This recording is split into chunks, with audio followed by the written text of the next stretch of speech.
Hey guys, welcome back to the AR YouTube channel. और Atlantic Ocean 5 lakh square miles में फैला एक विशाल समुद्र। माना जाता है कि यहाँ पर शिप्स आते तो हैं पर कभी वापस जाते नहीं, न जिंदा और न ही मुर्दा। मानो ये समुद्र की गहराइयों में कहीं खो जाता है। इसके चपेट में न सिर्फ शिप्स बल्कि आसमान में उड़ रहे प्लेन्स भी आ जाते हैं, और वो भी विचित्र तरीके से समुद्र में क्रैश हो जाता है। 5 लाख स्क्वायर माइल्स में फैले इस समुद्र में लगभग 100 से भी अधिक हादसे हो चुके हैं। इसमें कुछ ऐसे हादसे भी शामिल हैं जिसका अब तक हमारे पास कोई भी रिकॉर्ड नहीं है। 1964 में पहली बार विंसेंट गैडिस ने इन हादसों का जिक्र करते हुए आर्गोजी नाम का एक मैगजीन लिखा। विंसेंट ने इन हादसों के एरिया को ध्यान में रखते हुए 3 इमेजिनरी लाइन ड्रॉ करके मिलाया और इसे नाम दिया बर्मुडा ट्रायंगल। इस मैगजीन के पब्लिश होने के बाद ये खबर आग की तरफ फैलने लगी। इसके बाद कई सारे स्टोरीज भी बनने लगा, कई सारे किताबें छपने लगी, इवन इस टॉपिक पर मूवीज भी बनना शुरू होने लगा। कुछ मूवीज में तो ये भी दिखाया गया कि बर्मुडा ट्रायंगल में एलियंस आते हैं और इंसानों को अगवा करके उन पर एक्सपेरिमेंट करते हैं। कई लोग इसे धर्म या गॉड से जोड़कर भी देखते हैं। स्टोरीज तो बहुत सारी है, पर इस वीडियो में हम सिर्फ फैक्ट्स पर बातें करेंगे जिसे साइंटिफिकली एक्सप्लेन किया जा सके।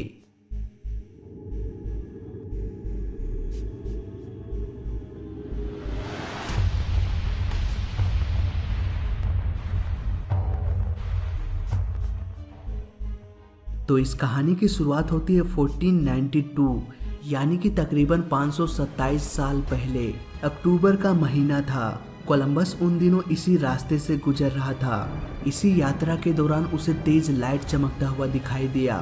कोलंबस ने इस घटना को अपने डायरी में भी मेंशन किया था, पर समय के साथ साथ इस घटना को भुला दिया गया। 1492 से 1945 तक और भी कई हादसे हुए हो सकते हैं, पर हमारे पास इसका कोई भी रिकॉर्ड नहीं है। 9 जुलाई 1945 यूएस नेवी का एक ऑफिसर थॉमस अपने 10 क्रू मेंबर के साथ रात के 9 बजे उड़ान भरा। ये एक नाइट ट्रेनिंग फ्लाइट था। उड़ान के करीब 4 घंटे बाद इस प्लेन का संपर्क टूट गया। इसके बाद कोई भी SOS मैसेज या रेडियो सिग्नल नहीं मिला। उन दिनों SOS डिस्ट्रेस सिग्नल का इस्तेमाल होता था। अगर आपको नहीं पता कि ये SOS, पेन और मेडे क्या होता है, तो इस पर हम ऑलरेडी एक वीडियो बना चुके हैं जिसका लिंक आपको डिस्क्रिप्शन में मिल जाएगा। अगली सुबह एक सर्च ऑपरेशन चलाया गया जो कि 10 दिनों तक चलता रहा। फिर भी प्लेन का कुछ भी पता नहीं चल पाया। प्लेन्स में बहुत से ऐसे पार्ट्स होते हैं जो कि पानी में तैर सकता है। फिर भी 10 दिनों के रेस्क्यू ऑपरेशन में भी इस प्लेन का कुछ भी पता नहीं चल पाया, और इस तरह से ये घटना आज तक एक मिस्ट्री बन के रह गया। इस घटना के 5 महीने बाद टॉर्पीडो बॉम्बर्स का एक ग्रुप 15 क्रू मेंबर के साथ फ्लोरिडा के नेवल एयर स्टेशन से उड़ान भरा। ये एक ट्रेनिंग फ्लाइट थी उन स्टूडेंट्स के लिए जो न्यू थे, इसीलिए इनके साथ 28 साल के एक कमांडर भी थे। इन प्लेन्स को ईस्ट में जाना था और बहामस में बॉम्ब गिरा के कुछ दूर आगे जाना था। इसके बाद ऑलमोस्ट 90 डिग्री में मुड़ के 73 माइल्स तक उड़ान भरना था और फिर वापस उसी एयर स्टेशन में लौट आना था। इतना करने के लिए 2 से 3 घंटे का वक्त लगना था, इसीलिए इन प्लेन्स में लगभग 3 घंटे तक का ही फ्यूल भरा गया। सब कुछ ठीक चल रहा था। सभी प्लेन्स अपने प्लान के मुताबिक बहामस में बॉम्ब गिरा के आगे बढ़ गया। करीब 1 घंटे 30 मिनट बाद सभी क्रू को अजीब सी घबराहट होने लगी। फाइनली ये डिसीजन लिया गया कि प्लान को रद्द करके वापस एयरबेस चले जाएंगे। कमांडर ने सभी पायलट्स को पोजीशन चेक करने के लिए कहा, पर असल में किसी को भी ये पता नहीं चल पा रहा था कि वो आखिर कहां पर थे। पायलट ने कहा कि मैं फ्लोरिडा एयरबेस को फाइंड करने की कोशिश कर रहा हूं, पर मेरे दोनों कंपास काम नहीं कर रहा है। समय 3:50 हो रहा था। पायलट अगर सन के डायरेक्शन और समय की सही तालमेल करता तो उससे फ्लोरिडा का डायरेक्शन मिल सकता था, पर साफ मौसम होने के बावजूद भी देखते ही देखते अचानक बादल छाने लगा और सन तो जैसे अचानक से गायब ही हो गया। अब मौसम भी फ्लाइट 19 के खिलाफ हो चला था। न डायरेक्शन का पता चल रहा था और न ही सन का। अब प्लेन्स में सिर्फ 1 घंटे का ही फ्यूल बचा था। पायलट लगातार ग्राउंड में कांटेक्ट करने की कोशिश कर रहा था, पर अचानक मौसम में हुए बदलाव के कारण रेडियो फ्रीक्वेंसी भी लगातार बदल रहा था। अब सारे पायलट्स के पास बस एक ही ऑप्शन था, समुद्र के बीचों बीच टापुओं को देखकर दिशा का पता लगाना और फिर फ्लोरिडा में वापस चले जाना। पर फ्लाइट 19 के साथ ऐसा नहीं हुआ। इन सारे घटनाओं के बारे में रेडियो कम्युनिकेशन द्वारा फ्लोरिडा के ग्राउंड क्रू को भी बताया जा रहा था, पर ग्राउंड क्रू भी करता तो क्या करता। करीब 4 घंटे बाद फ्यूल खत्म हो गया और एक एक करके सभी प्लेन समुद्र में टकराते चले गए। शाम के 7 बजे एक रेस्क्यू प्लेन भेजा गया जो हवा के साथ साथ पानी में भी लैंड कर सकता था, पर 1.5 घंटे बाद यह रेस्क्यू प्लेन भी खामोश हो गया। घटना के 5 दिन तक 100 बार से भी ज्यादा उस एरिया में खोजबीन किया गया, पर प्लेन्स का कुछ भी पता नहीं चल पाया। 70 सालों तक फ्लाइट 19 के साथ हुई ये घटना राज ही बना रहा। इस घटना के बाद भी एक के बाद एक कई घटनाएं हुई और सभी के बारे में हम डिस्कस नहीं कर सकते। 1947 में 1, 48 में 2, 49 में 1, इसी तरह 1965 तक कई सारे घटनाएं होता रहा। यहाँ पर हम ये अनुमान लगा सकते हैं कि हजारों फीट ऊपर उड़ रहे प्लेन्स को बरमुडा ट्रायंगल अपने अंदर समा सकता है, तो पानी जहाज जो समुद्र के सरफेस में तैरता है उसके साथ कितना भयानक हादसा होता होगा। 1492 में पहली बार क्रिस्टोफर कोलंबस ने ये ऑब्जर्व किया कि यहाँ पर कुछ अजीब हो रहा है और इसके बाद कई शिप्स भी एक के बाद एक डूबने लगा। शिप्स में भी दिशा का पता लगाने के लिए कंपास का इस्तेमाल किया जाता था, पर ये शिप्स जैसे ही बरमुडा ट्रायंगल में इंटर करता था कंपास दिशा दिखाना बंद कर देता था और ऐसे कंडीशन में कोई भी डायरेक्शन भूल सकता है। इसके बाद अचानक से हुए मौसम में बदलाव के कारण तेज लहर पैदा होता था और शिप्स इस लहर के चपेट में आ जाता था। अगर हम कंपास के प्रॉब्लम को इग्नोर कर दें तो शिप्स के साथ हुई सभी घटनाओं को हम नेचुरल डिजास्टर का नाम दे सकते हैं, क्योंकि बरमुडा ट्रायंगल में मौसम का खराब होना या बड़ी बड़ी लहरों का बनना आम बात है। पर शिप्स में भी कभी कभी ऐसा हादसा होता था जिसे सॉल्व करना कई दशकों तक इंसानों के लिए सोच से भी परे था। और देखा जाए तो इन्हीं सारे घटनाओं के कारण एलियंस और सुपरनेचुरल पावर जैसे थॉट्स जन्म लेते हैं। तो आइए जानते हैं ये घटनाएं किस तरह से घटित होता था। समुद्र बिल्कुल शांत होता था, कोई भी तूफान कोई भी लहर नहीं होता था। शिप्स बड़े ही आराम से ट्रेवल करता और फिर अचानक से पानी के अंदर धंसने लगता था, जैसे कोई इंसान दलदल में धंसने लगता है। शिप्स में कोई भी लीकेज कोई भी डैमेज नहीं होता था, फिर भी ये पानी में तैरने के बजाय पानी के अंदर धंसने लगता था। यहाँ पर एक प्रोफेशनल स्विमर भी तैर नहीं पाता था। लगता था जैसे कोई अदृश्य शक्ति है जो सभी चीजों को अपने अंदर खींच रहा हो। घटना यहीं तक नहीं रुकती। ऐसे अजीबोगरीब घटनाओं के शिकार हुए शिप्स में से ज्यादातर शिप्स को खोजा नहीं जा सका। वो समुद्र के किस हिस्से में चला गया ये आज तक एक राज ही है। शिप्स और प्लेन्स के साथ हुई अजीबोगरीब घटनाओं के बाद अच्छे से अच्छा साइंस लवर भी मिस्ट्रीज और सुपरनेचुरल पावर जैसे बातों में विश्वास करने लगेगा। इससे पहले कि आप भी इन बातों पर विश्वास करें, हम बरमुडा ट्रायंगल के हर मिस्ट्रीज को सॉल्व करके आपको समझाने की कोशिश करेंगे आसान भाषा में। इस घटना की शुरुआत हुई 9 जुलाई 1945 से। यूएस नेवी 10 क्रू मेंबर के साथ उड़ान भरा। ये प्लेन बरमुडा ट्रायंगल के तरफ जाते ही अचानक इससे संपर्क टूट गया और फिर इस प्लेन का पता नहीं चल पाया। घटना के 5 महीने बाद 5 टॉर्पीडो बॉम्बर्स का एक ग्रुप उड़ान भरा और ये बरमुडा ट्रायंगल के चपेट में आ गया। पर यह हादसा अपने पीछे काफी सारे क्लू यानी कि सबूत छोड़ गया। उड़ान के तुरंत बाद ही अचानक से मौसम में बदलाव हुआ था। सारे प्लेन्स तेज तूफान के चपेट में आ गया था। पर कैसे इतने कम समय में मौसम में इतना बड़ा बदलाव हो गया? इस सवाल का जवाब किसी के पास भी नहीं था। पर कुछ सालों पहले नासा ने बरमुडा ट्रायंगल की एक फोटो पब्लिक करते हुए कहा कि ये हेक्सागोनल क्लाउड्स के कारण होता है। पर हेक्सागोनल क्लाउड्स के बारे में समझ पाना आम इंसानों के सोच से परे था। ये हेक्सागोनल क्लाउड्स आखिर है क्या और कैसे ये मौसम में इतनी तेजी से बदलाव ला सकता है, इसका जवाब हमें मिला वॉयेजर तथा कैसिनी स्पेसक्राफ्ट के मिशन के दौरान।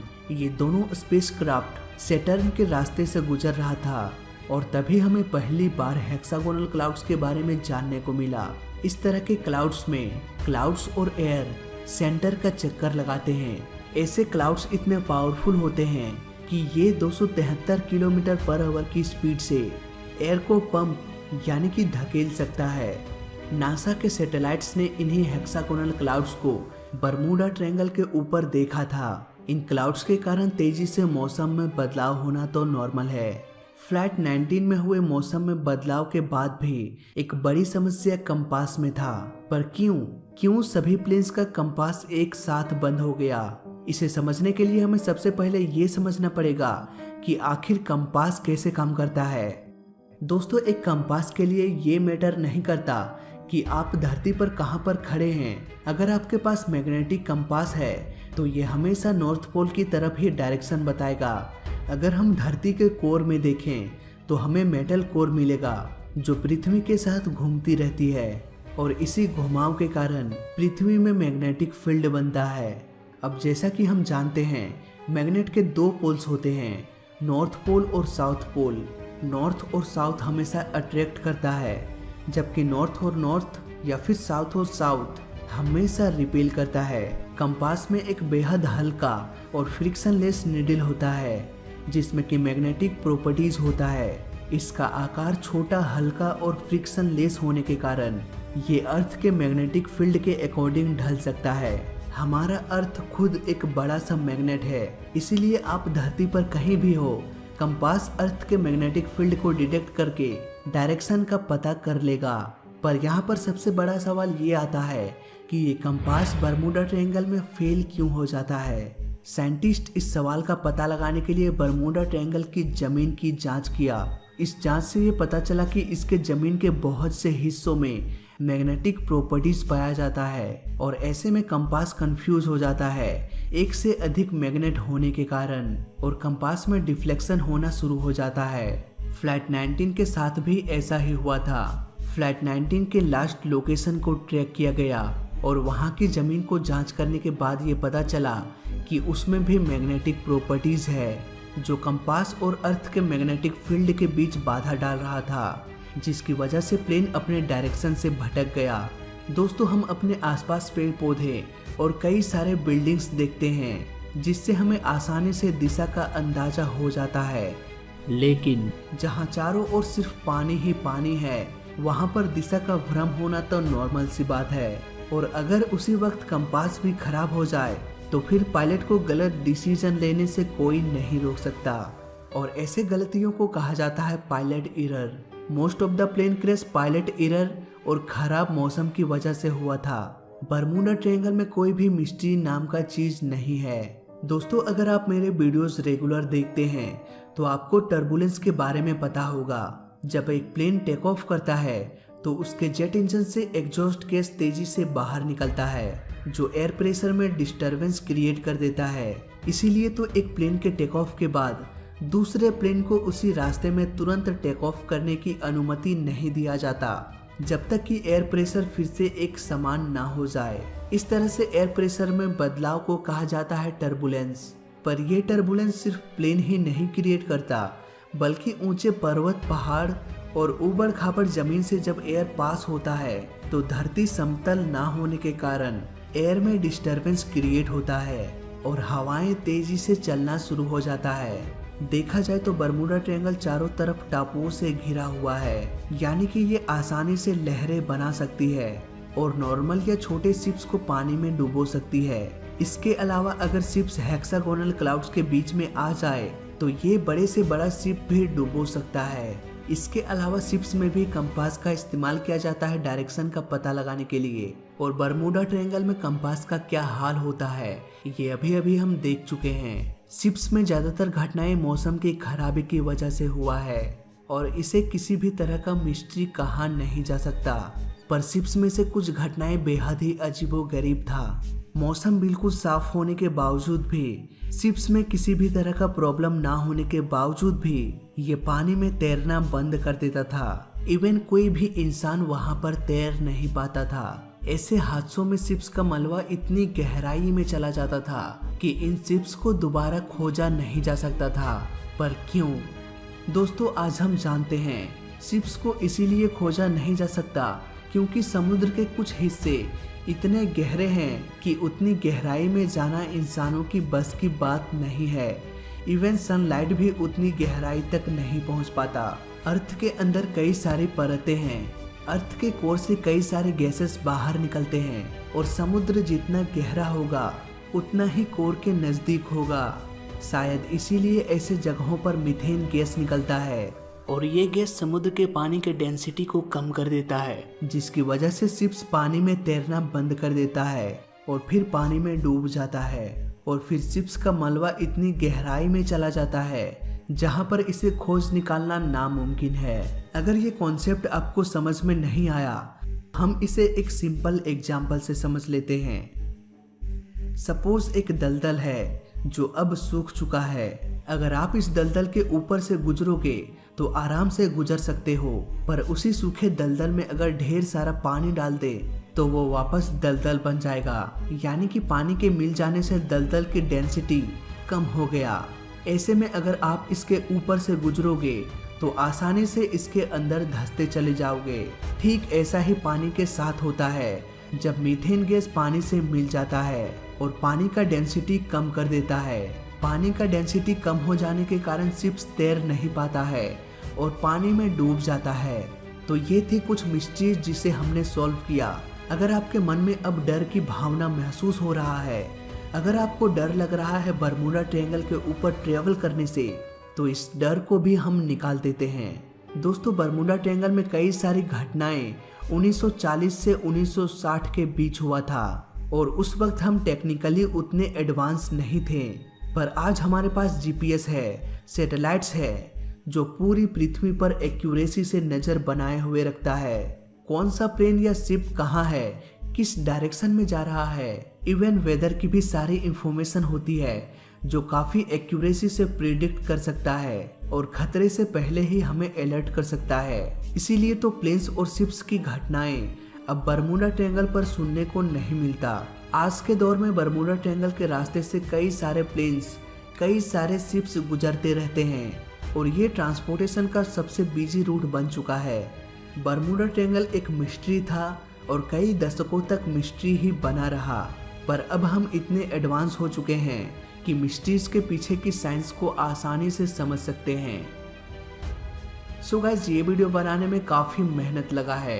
उम्मीद करता हूँ इस मेहनत के बदले आप इसे एक शेयर जरूर करेंगे। तो वीडियो अच्छा लगा तो लाइक कर देना, बुरा लगा तो डिसलाइक कर देना और दोनों ही केस में चैनल को सब्सक्राइब कर देना, क्योंकि इस चैनल में सीखने के लिए बहुत कुछ है। तो मैं मिलता हूँ आपसे अगली वीडियो में, तब तक के लिए देखते रहिए और सीखते रहिए। जय हिंद, वंदे मातरम।